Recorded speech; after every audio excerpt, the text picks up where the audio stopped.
After this, Joseph was told, "Behold, your father is ill." So he took with him his 2 sons, Manasseh and Ephraim.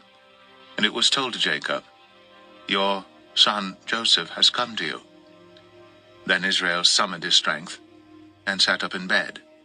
And Jacob said to Joseph, "God Almighty appeared to me at Luz in the land of Canaan, and blessed me, and said to me, Behold, I will make you fruitful and multiply you. And I will make of you a company of peoples, and will give this land to your offspring after you for an everlasting possession. And now your 2 sons who were born to you in the land of Egypt before I came to you in Egypt are mine. Ephraim and Manasseh shall be mine, as Reuben and Simeon are. And the children that you fathered after them shall be yours. They shall be called by the name of their brothers in their inheritance. As for me, when I came from Bedan, to my sorrow, Rachel died in the land of Canaan on the way, when there was still some distance to go to Ephrath. And I buried her there on the way to Ephrath, that is Bethlehem.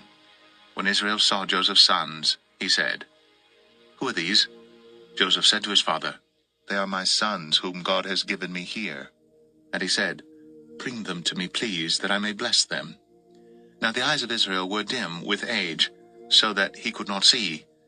So Joseph brought them near him, and he kissed them and embraced them.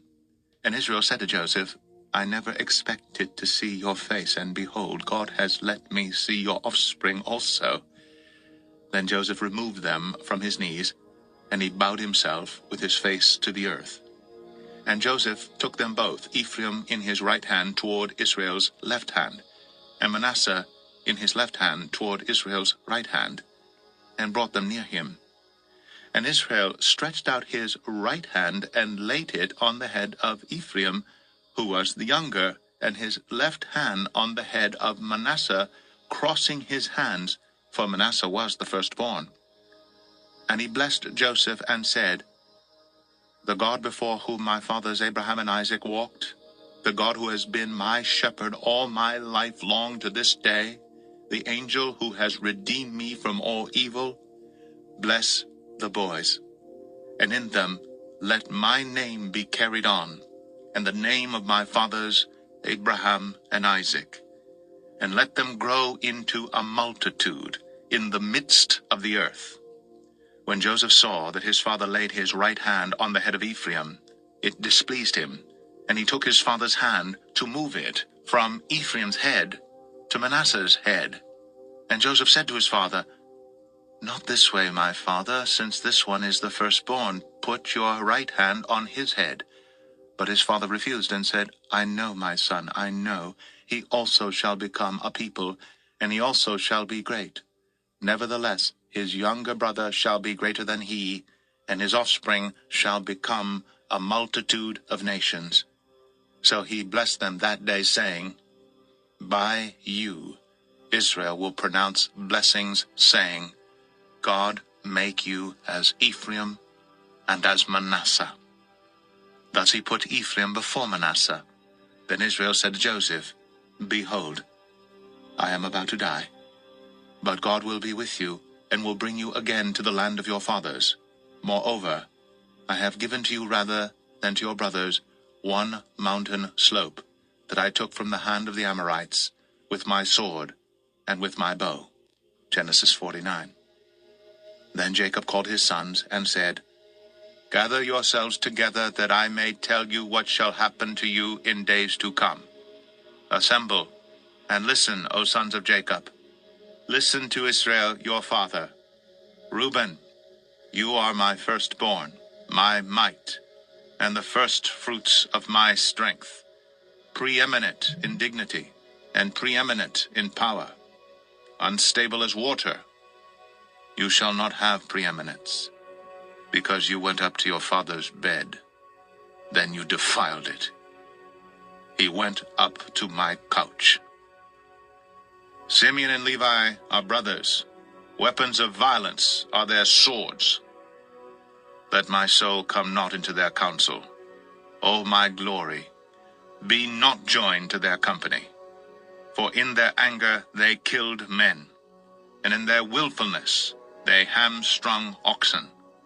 Cursed be their anger, for it is fierce, and their wrath, for it is cruel. I will divide them in Jacob, and scatter them in Israel. Judah, your brothers shall praise you. Your hand shall be on the neck of your enemies. Your father's sons shall bow down before you. Judah is a lion's cub. From the prey, my son, you have gone up. He stooped down. He crouched as a lion and as a lioness. Who dares rouse him? The scepter shall not depart from Judah, nor the ruler's staff from between his feet, until tribute comes to him, and to him shall be the obedience of the peoples, binding his foal to the vine, and his donkey's colt to the choice vine.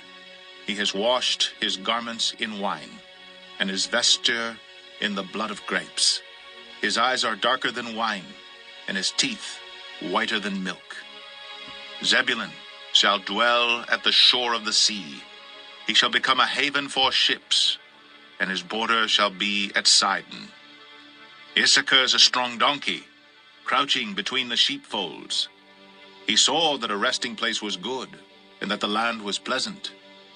So he bowed his shoulder to bear, and became a servant at forced labor. Dan shall judge his people as one of the tribes of Israel. Dan shall be a serpent in the way, a viper by the path, that bites the horse's heels, so that his rider falls backward. I wait for your salvation, O Lord. Raiders shall raid Gad, but he shall raid at their heels. Asher's food shall be rich, and he shall yield royal delicacies. Naphtali is a doe let loose that bears beautiful fawns. Joseph is a fruitful bough by a spring. His branches run over the wall. The archers bitterly attacked him, shot at him, and harassed him severely. Yet his bow remained unmoved. His arms were made agile by the hands of the mighty one of Jacob. From there is the shepherd, the stone of Israel. By the God of your father who will help you, by the Almighty who will bless you with blessings of heaven above, blessings of the deep that crouches beneath, blessings of the breasts and of the womb. The blessings of your father are mighty beyond the blessings of my parents, up to the bounties of the everlasting hills. May they be on the head of Joseph, and on the brow of him who was set apart from his brothers. Benjamin is a ravenous wolf, in the morning devouring the prey, and at evening dividing the spoil. All these are the 12 tribes of Israel. This is what their father said to them as he blessed them, blessing each with the blessing suitable to him. Then he commanded them and said to them, I am to be gathered to my people. Bury me with my fathers in the cave that is in the field of Ephron the Hittite, in the cave that is in the field at Machpelah, to the east of Mamre, in the land of Canaan, which Abraham bought with the field from Ephron the Hittite to possess as a burying place. There they buried Abraham and Sarah his wife. There they buried Isaac and Rebekah his wife. And there I buried Leah. The field and the cave that is in it were bought from the Hittites. When Jacob finished commanding his sons, he drew up his feet into the bed, and breathed his last, and was gathered to his people.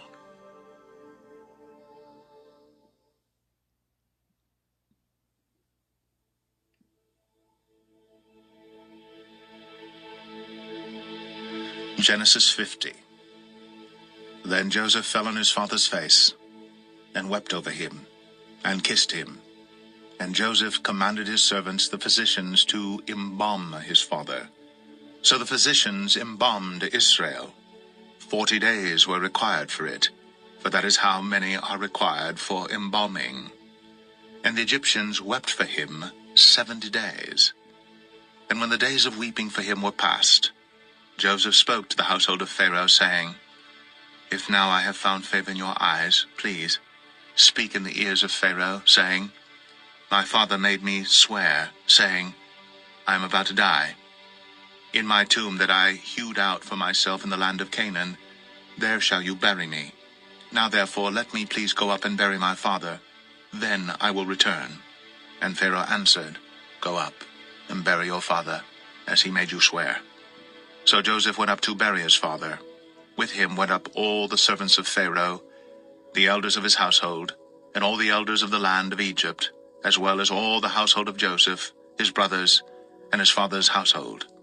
Only their children, their flocks, and their herds were left in the land of Goshen. And there went up with him both chariots and horsemen.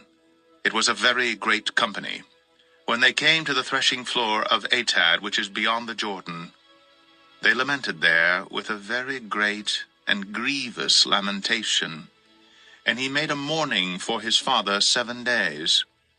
When the inhabitants of the land, the Canaanites, saw the mourning on the threshing floor of Atad, they said, "This is a grievous mourning by the Egyptians." Therefore the place was named Abel Mizraim. It is beyond the Jordan. Thus his sons did for him as he had commanded them. For his sons carried him to the land of Canaan and buried him in the cave of the field at Machpelah, to the east of Mamre, which Abraham bought with the field from Ephron the Hittite to possess as a burying place. After he had buried his father, Joseph returned to Egypt with his brothers, and all who had gone up with him to bury his father. When Joseph's brothers saw that their father was dead, they said, "It may be that Joseph will hate us and pay us back for all the evil that we did to him." So they sent a message to Joseph, saying, "Your father gave this command before he died. Say to Joseph, 'Please forgive the transgression of your brothers and their sin, because they did evil to you. And now, please, forgive the transgression of the servants of the God of your father.'" Joseph wept when they spoke to him. His brothers also came and fell down before him and said, "Behold, we are your servants." But Joseph said to them, "Do not fear, for am I in the place of God? As for you, you meant evil against me, but God meant it for good, to bring it about that many people should be kept alive, as they are today. So do not fear, I will provide for you and your little ones." Thus he comforted them and spoke kindly to them. So Joseph remained in Egypt, he and his father's house. Joseph lived 110 years. And Joseph saw Ephraim's children of the 3rd generation. The children also of Machir, the son of Manasseh, were counted as Joseph's own.